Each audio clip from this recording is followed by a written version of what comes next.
our hospital budget review from staff. We'll move on to North Country Hospital. Okay, I will share my slides. And Janelle, this was you again? Great. Okay. And I moved my computer a little bit closer, so hopefully you guys can hear me a little bit better. I thought that might be the issue, but yeah, if you guys have a hard time, just let me know. So for benchmark, they have requested a 1.6% NPR increase. I'm sorry, the court reporter, I apologize for interrupting. You do sound better. I just wanted, because it seems that when you look away and you look, one screen is probably you're capturing the audio on one side and you're speaking into the other side. So, I just wanted to mention that, but you sound pretty good. I'll only interrupt if I can't hear you. Thank you. I shifted a little bit, so I just have my notes over here. All right, so they have requested a 1.6% NPR increase, and this is below budget and contributes -1% of the system overage above guidance. They have requested 4.7% for their commercial rate request. This contributes 1% to the system overage above guidance. And their budget has a positive operating margin of 2%, and this contributes to about 2% of the system operating margin. We can move to the next slide.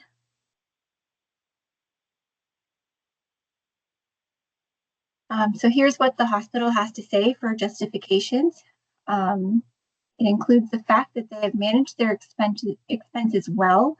Budget to budget, they're expecting to reduce their expenses by $438,000, and which is about 0.4%. And they are actually projecting to come in under budget for expenses for 2024. I thought that was good to note too. And this decrease accounts for cost inflation.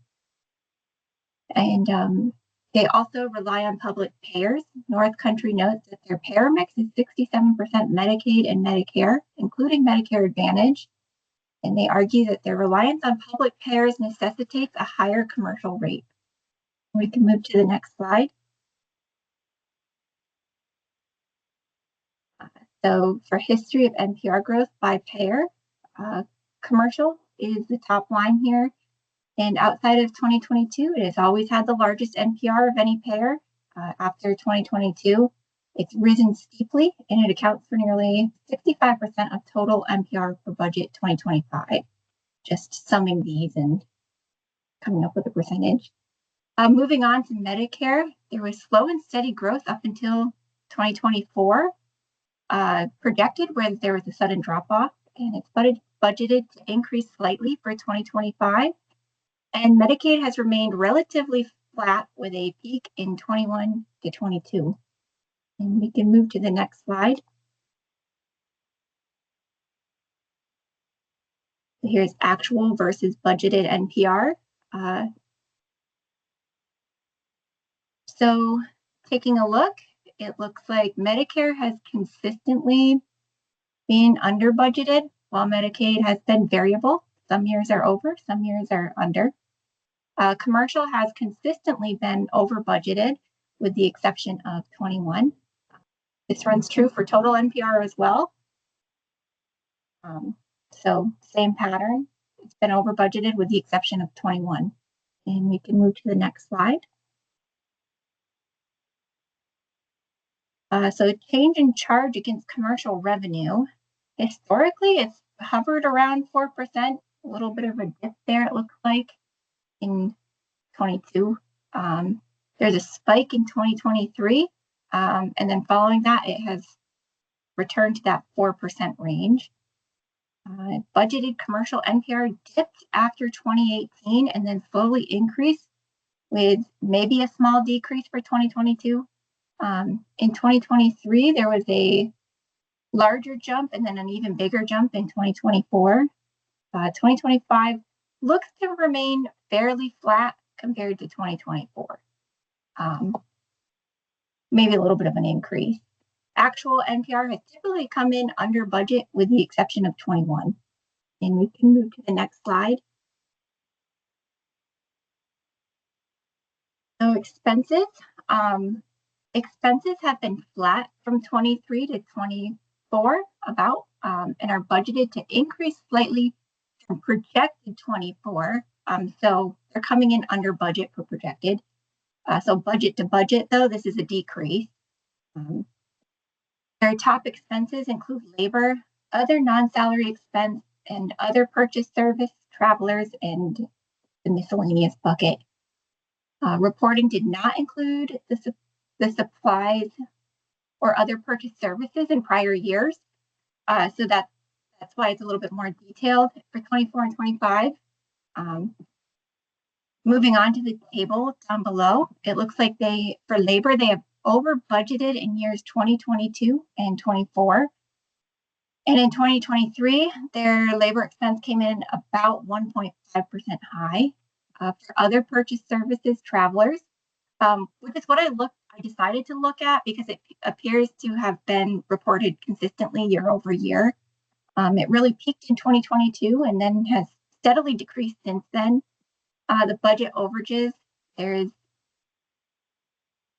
so the big budget overages, there's 0% budgeted in 22 and 23. So I'm not sure if it just wasn't called out in the reporting. So that probably should have been whited out. I apologize. Anyways, they have been really working on bringing that expense down and are budgeting to nearly cut that expense in half for 25. They speak to filling several nursing positions in maternal child health and on the progressive care unit and have added 3 additional PCPs to start this fall, where 2 of them had previously been staffed with locums. And North Country Hospital also calls nurse travelers and physician locums as one of the greatest risks in the budget. And we can move to the next slide. Here's some call outs in the narrative. Orthopedics decreased by 1 surgeon and no other staff was reduced. The remaining surgeon is planning on handling the volume remaining.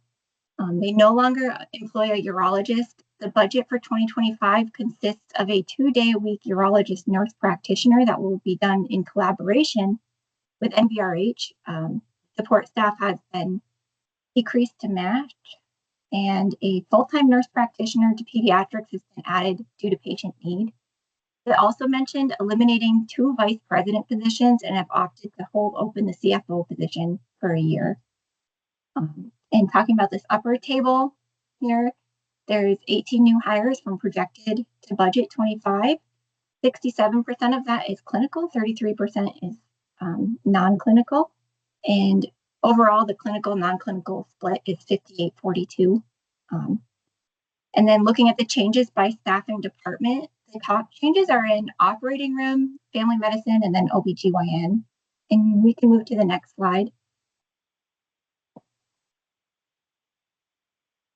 So North Country has had negative operating margins 2022 and forward with negative 10% margins. In 2024, they are nearly break even and call it a turnaround year in their narrative. North Country has historically overestimated their operating revenue. However, in 2024, they are projecting to have narrowed that gap down to less than 1%. They attribute a large portion of their negative financial performance over the last 2 years due to limitations of the new EMR implementation, and they've been really working hard to change that. North Country Hospital also has historically underestimated expenses, but for 2024, they are projecting to come in under budget. And we can move to the next slide. So, not too surprisingly, 2022 and 23 performed a little worse than anticipated. 2024 is projected to be better overall and almost all positive, with a small operating margin loss, and 25 hopes to return to a 2% margin. And we can move to the next slide. So days cash on hand, it looks good and it seems to be pretty consistently above 150 days. So looking good. Days in patient accounts receivable, looks like it's been decreasing. And it's moved from the poor performance to average performance, which is good. They budgeted to be just over 30 for fiscal year 25, which is essentially within the high performance zone. So that's great. And the next slide.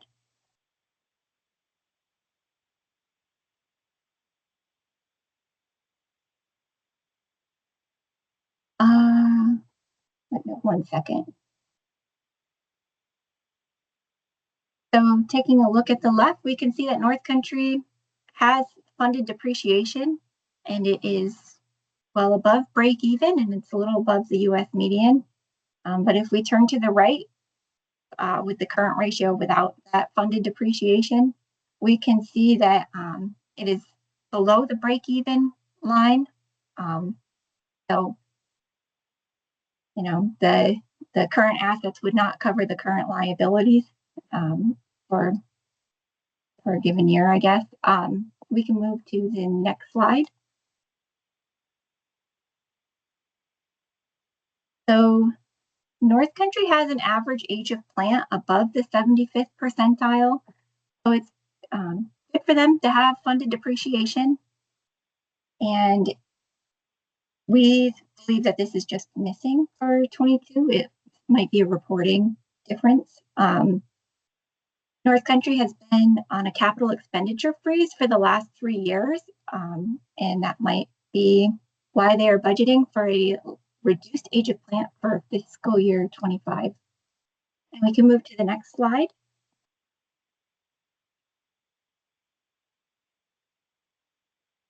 So looking at long-term debt to capitalization, we can see that 22 and 23 were both large. Oh, I'm sorry. I was looking at the debt service coverage ratio. I'll start there. For the debt service coverage ratio, we can see that 22 and 23 were large negatives, which aligns to having a negative margin. It's improved and has become positive for fiscal year 24, but it hasn't reached 1.25 yet. It looks like it's starting to approach that for 25, but just a little bit under. And then looking at the long-term debt to capitalization, it looks like a pretty stable number. It increased a little bit in 23, but nothing dramatic, and it's relatively pretty low. We can move to the next slide. So financial health solvency margins seem to slowly be returning to positive values. Days cash on hand is solid, and days in patient accounts receivable has shown great improvement from fiscal year 22, going from poor performance to budgeting high performance in fiscal year 25. Current ratio is below 1 without unrestricted funded depreciation, but with it grows. But with the depreciation, it grows to above the US median. Age of plant is above the 75th percentile, but may drop as the capital expenditure freeze ends. Long-term debt to capitalization is not a problem, and debt service coverage ratio is improving, but still considered low. We can move to the next slide. So North Country appears to be high priced. Their lower relative price may indicate they're reimbursed better for Medicare patients, which is why many of their relative price deciles are in the normal or low range. But that makes sense because they are a critical access hospital. And we can move to the next slide.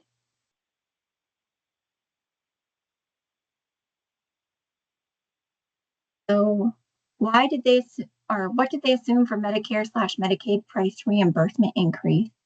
So from the narrative, they state that the 4% rate increase was applied to all hospital changes for all payers in inpatient and outpatient. No rate increase was applied to the medical group. And from the workbook, they have 0% for Medicaid and 2% for Medicare.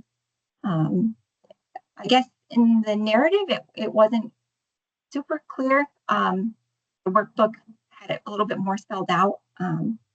We can move to the next slide.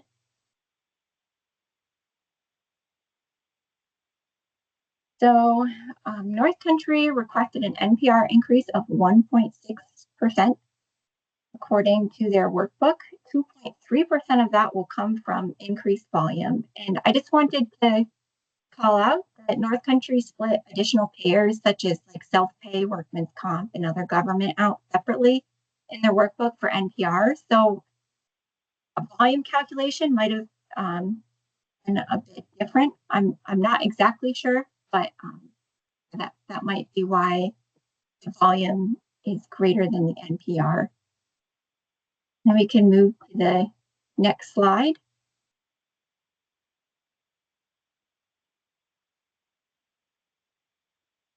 So for commercial, this is just projected versus actual NPR. For commercial, projected versus actual flip-flop after 21, and projected consistently comes in higher than actuals for 22 and 23. And then for public payers, actuals have come in higher than projected with the exception of 23. For both payers in 23, they are relatively close compared to the difference in 22. Then we can look at next slide. So starting at the NPR, year over year, North Country has had their NPR submitted a increase for 2020 and decrease in 2022. The submitted NPR request was approved in 21, 23, and 24. And then historically, the actual NPR has fallen short of the approved budget with the exception of 21. Looking at their operating expenses, year over year, they haven't changed. They've been approved. Operating expense actuals have exceeded approved amounts for every year, with the exception of 2020. And last, the requested and approved margins have been pretty close to equal, with the exception of 2022. Actual margins have exceeded budget in 2020 and 2021 and have been less than budget for 22 and 23. And then we can move to the efficiency slide. So for clinical productivity, there's 13.95 FTEs. 0% of FTEs are under the 25th percentile. 49.1% of them are under the 50th percentile. In terms of cost, they are lower than all Vermont comparator groups since 2020 for the average inpatient cost per Medicare discharge, but significantly lower than other peer groups for all years. For revenue, the compound annual growth of NPR per adjusted discharge from 2018 to 22 is negative 0.31% compared to the critical access hospital state total of 4.35% and the critical access national median of 5.66%. And their admin to clinical salary ratio dropped from 24.3% in 21 to 15.4% in 22, which is below comparators. And that wraps it up. Next slide.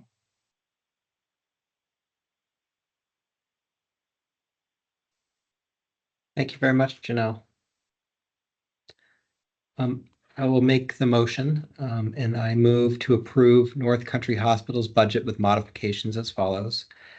With fiscal year 25 NPR approved at a growth rate of not more than 1.6% over its fiscal year 24 approved budget and a commensurate reduction in operating expenses. With fiscal year 25 commercial change in charge and negotiated rate growth capped at 3.4% over the fiscal year 24 approved commercial rate cap, reduced from 4.7%, with no commercial rate increase for any payer exceeding that amount, and subject to all other standard budget conditions as approved by this board. Second. Any board member questions or comments?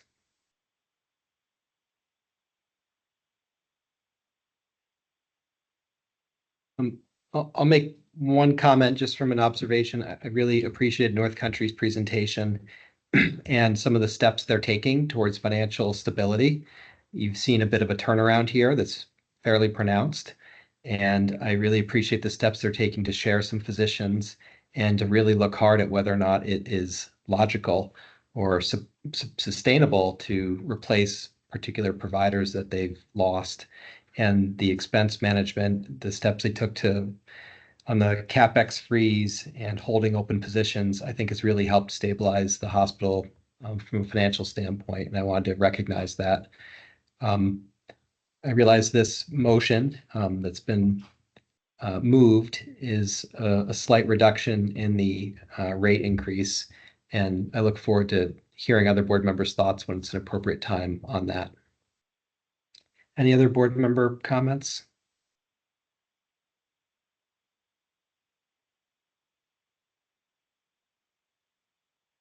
Healthcare advocate? Nothing from us, thanks. And I'll open it to public comment on the North Country motion and presentation today.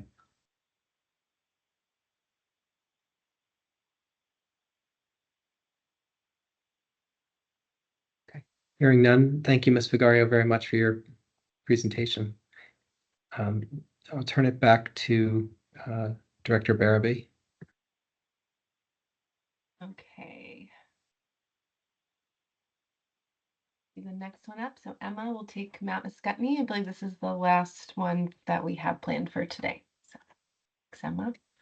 Thanks, Elena. Yes, thank you, board members, for staying with us. I know there's been a lot of slides today, so I really appreciate your attention. And luckily, we're on the last one, so I'll try to make this as painless as possible.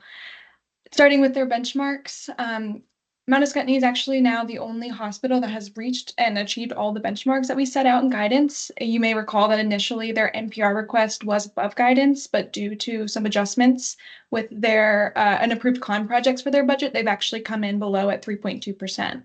Their commercial rate request also below benchmark at 2.2%, and then operating margins at 0.7%. So overall, again, Mount Escutney is the only hospital that is achieving all of these benchmarks.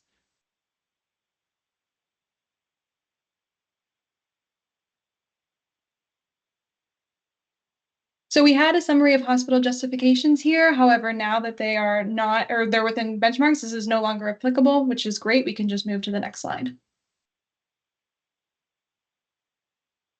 Looking at revenue trends, so Mount Escutney is a little bit different than many of the other hospitals that we've looked at today, because we can see that their top line there is actually Medicare rather than commercial.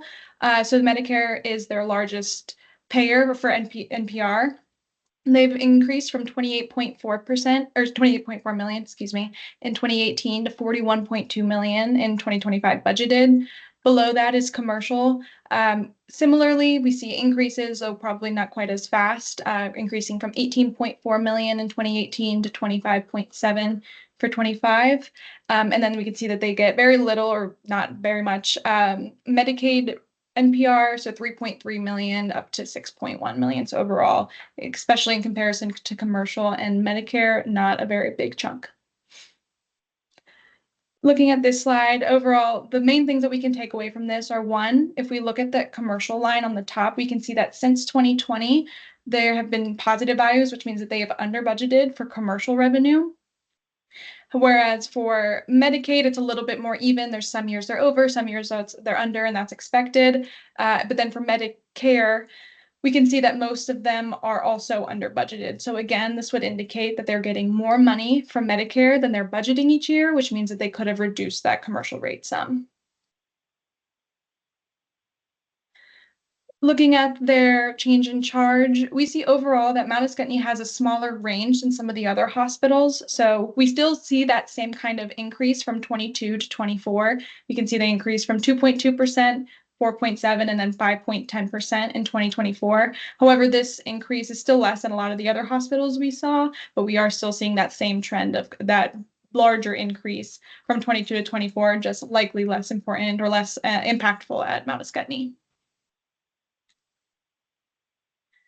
So looking at their expense trends, on the left, we see that every year, with the exception of this year, Mount Scottney's year-over-year growth in expenses has come in below the Vermont average. However, this year they're coming in at 6%, whereas the Vermont average is at 5.1%.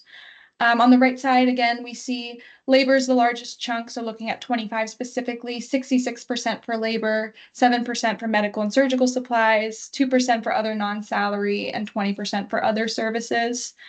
Historically, 2022 to projected 24, Mount Scottney has underestimated operating expenses. In the breakdown of expenses, which is in that chart below, they have overestimated their labor expense. So we can see that it's actually growing further and further from actuals each year, from negative 2.2% to negative 8.1% in 24.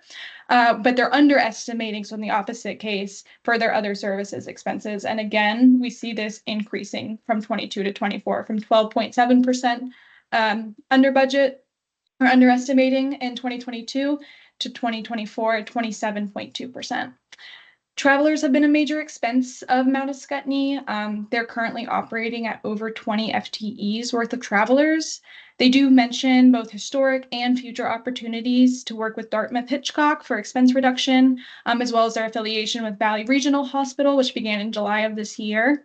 This will also help with administrative salary reductions, and it allows both organizations to hire partial FTEs. And they also speak to increases in supplies reflecting infusion volume trends, which are both cost and revenue intensive, as well as inflationary increases in insurance.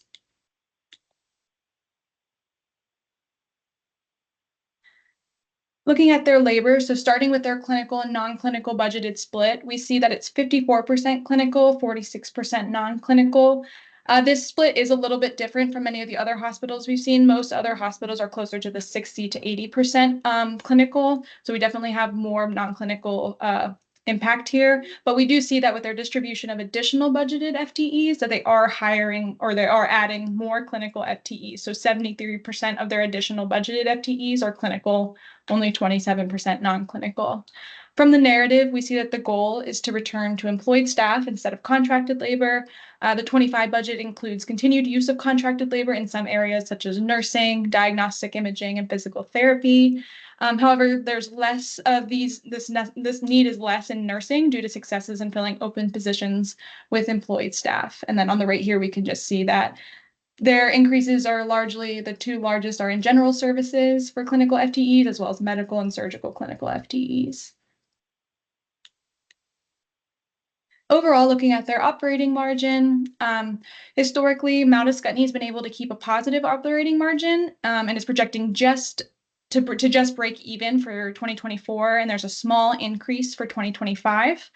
For 2022 and 2023, we can see that their margins were really close to their budget, within about $200,000 each year. For 24, we can see that there's that pretty large drop, and this is due to them projecting an approximate $1 million in shortfall due to revenues coming in lower than budget, which we can also see on the right side in that chart. Looking at 24, their revenue comes in at minus 1.3%, whereas their operating expenses just over at 0.1%. They refer to the Great Resignation in their narrative as an obstacle to meet the needs of their community, and that it has been a struggle with turnover in providers due to retirement, relocation, and reductions in hours. They also speak to diminishing returns relative to 340B. And in 2025, they speak to anticipating improved access with minimal additional costs and expect a slight increase in inpatient volumes and outpatient that will reflect an improvement in provider staffing.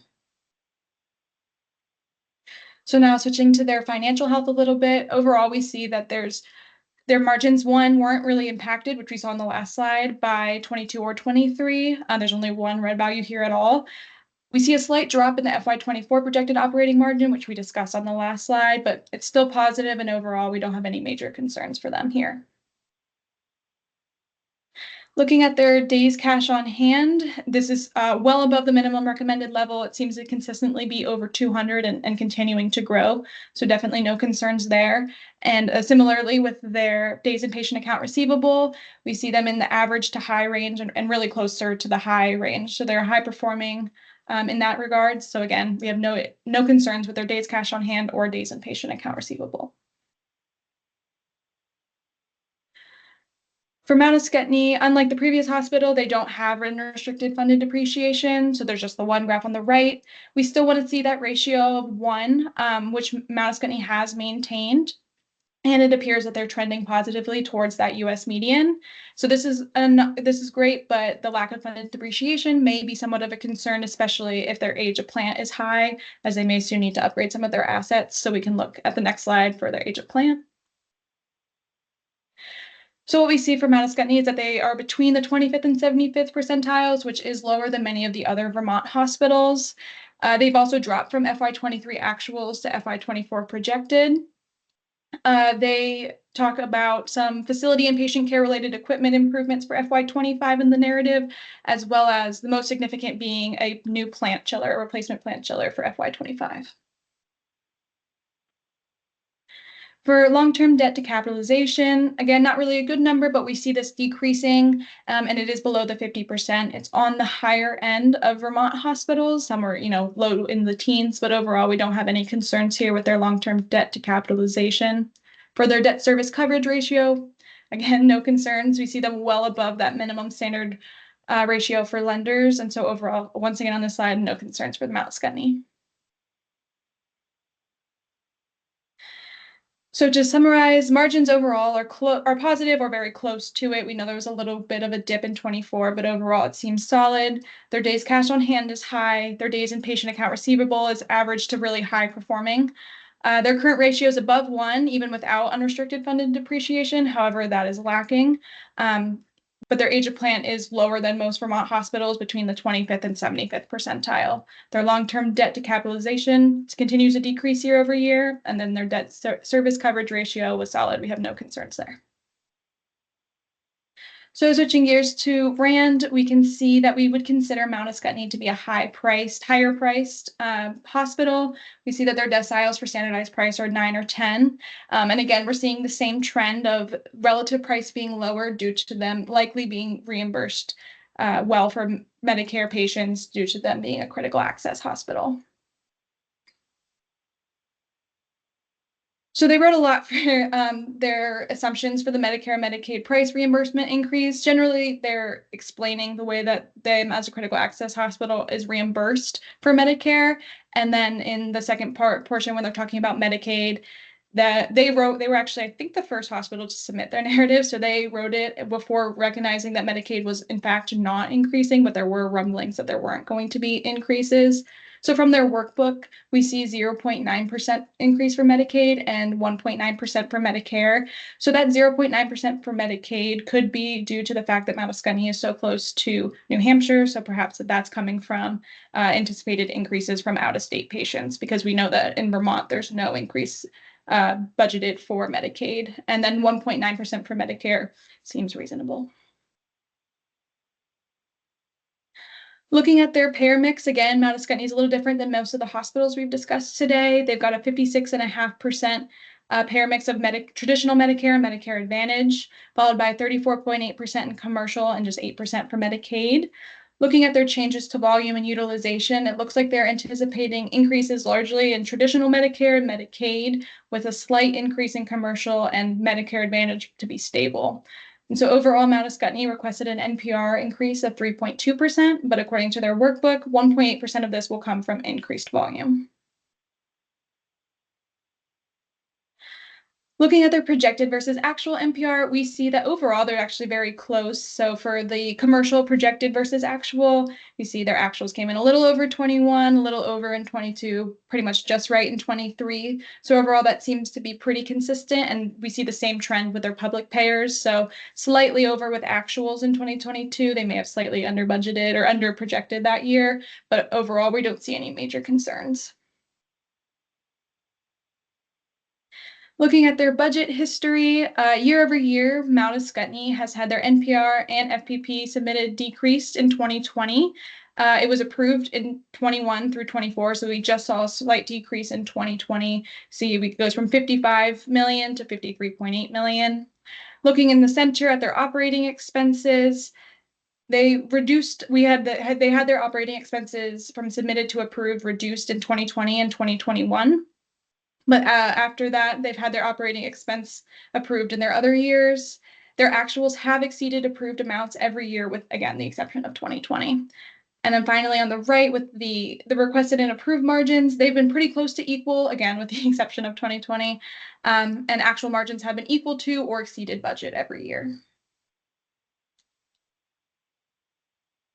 And then finally, to wrap it up with efficiency, for their clinical productivity, just over a third of all their FTEs are above the 25th percentile. The remainder are less, which means that just under 2/3 of their providers or just of their FTEs are below the 25th percentile. So we definitely see room for improvement with clinical productivity for Mount Ascutney. For cost, they're much higher than all the Vermont comparators and peer groups for the average inpatient cost per Medicare discharge. This meshes well with what we see in the RAND prices. For revenue, their compound annual growth rate of NPR per adjusted discharge from 2018 to 22 is 4.55%. So comparing that to the critical access state total, that's 4.35, it's just over. And then the critical access national median of 5.66, they come under. So somewhere in between those. And then finally, with their admin to clinical salary ratio, it was higher than comparators and it was climbing. So the most recent year of data we have in 2022 was at 22.4%. And with that, I will turn it back to you, Chair Foster. Wonderful. Thank you. That was wonderful. Okay, I will make a motion to move to approve Mount Ascutney's budget as submitted. With fiscal year 25 NPR approved at a growth rate of not more than 3.2% over its fiscal year 24 approved budget, with fiscal year 25 commercial negotiated rate growth capped at 2.2% over the fiscal year 24 approved commercial rate cap, with no commercial rate increase for any payer exceeding that amount and subject to all other standard budget conditions as approved by this board.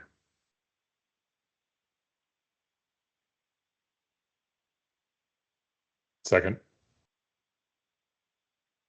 Any board member discussion or comments, questions for the staff?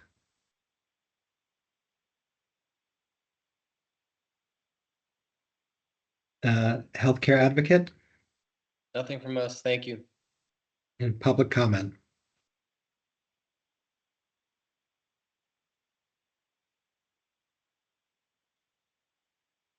Mr. Garami? Hi, good afternoon, everybody. Andrew Garamy from Mount Ascutney Hospital. I'm the Director of Finance. I just want to make one point of clarification, if that's okay. I believe in the motion that was just recommended, the 3.2% growth rate is that without the CON that was recently approved. So I believe we submitted NPR growth rate of 4.3%. So thanks again for all the hard work, and I just want to make that point for everybody. Thank you. Right, great. Thank you for flagging that. We can take that up with Ms. Barabee offline and see if that should be something that board considers. And if so, we'll address it next week if we need to make an amendment. But thank you for flagging that. Any other public comment? I'd like to go back to the Grace Cottage slides, if it's possible.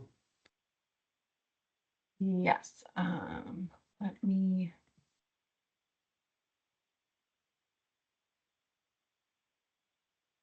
Are you still seeing my screen? Yes. Although we are seeing your calendar Your as well as the calendar slides. as well, Elena. Thank There you for go. It- 12. There we go. Okay. Was it this Well, one? Your calendar is giving us all nightmares. I know. Gives me nightmares. Okay, so I had Elena, flagged that earlier one. that there was a small typo, and so I wanted to make a move to amend the motion that I'd made earlier. So I move to approve. And I'll step in, Chair Foster. So this is the language with the change, but if you don't mind, I'll actually pull up my slide and give you the amendment language separately. I Oh, sorry. didn't realize it's not there. So let me just pull that up. I'm happy to grab that quickly, and we can go off of mine.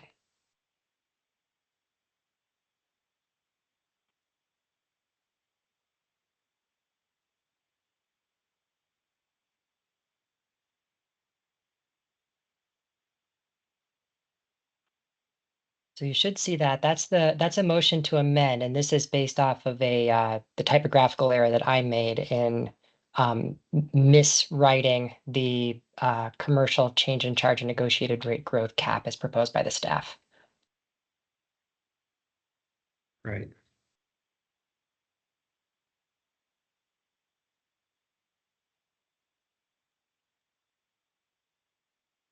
Right, so 3.4 consistent with guidance for the change in charge and 2.5% for the negotiated rate. So is this correct? So this is I'll explain what we have in front of us. So Grace Cottage presented to the board a FY25 commercial change in charge and negotiated rate growth cap. That basically their response to the second benchmark was a 2.5% increase in rate. The slide presented earlier today should have shown a 2.5% rate cap. The staff were recommending that the board approve the commercial rate as consistent with what Grace Cottage had submitted. My mistake was that I had placed in the benchmark, which was higher than what Grace Cottage had submitted and what the board what staff had approved. So what this language does is it modifies the motion so that the 3.4% is stricken, and in its place, the 2.5%, which is what Grace Cottage requested, is added to replace it. I see it now. Thank you. That was helpful. I didn't have a chance to actually read the new motion language yet, so thank you for explaining that, Mark. Okay. Then I move to amend the motion to approve Grace Cottage Hospital's budget with modifications as follows. For the fiscal year 25 commercial change in charge negotiated rate growth cap, strike 3.4%. And for the fiscal year 25 commercial change in charge and negotiated rate growth cap, add 2.5% as consistent with Grace Cottage Hospital's fiscal year 25 budget submission.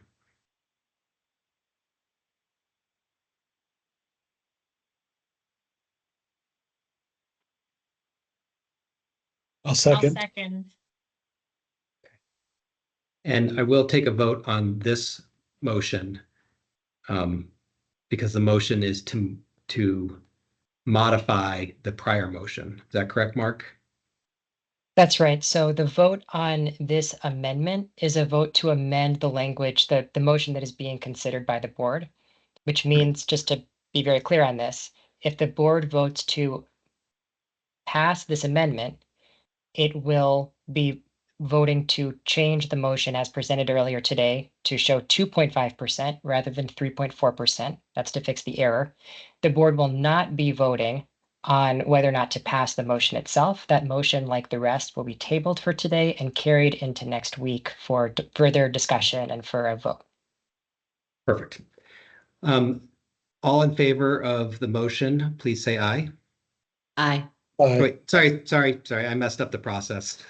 Sorry, there's too many processes going on. I need to take public comment. Is there any public comment on the motion before the board? Okay. Hearing none, if all in favor, please say aye. Aye. Aye. Motion's approved, and when we take up the Grace Cottage Hospital motion that has been tabled, it will have the 2.5% change in charge negotiated rate number in it next week. I think that is all we have today. Is there any new or old business for the board? I introduced one more edit. That was just, I think we missed one word in our last slide. I think this is supposed to also include, it's supposed to be consistent with the other. It should have both the charge cap and the commercial rate cap for Mount Ascutney.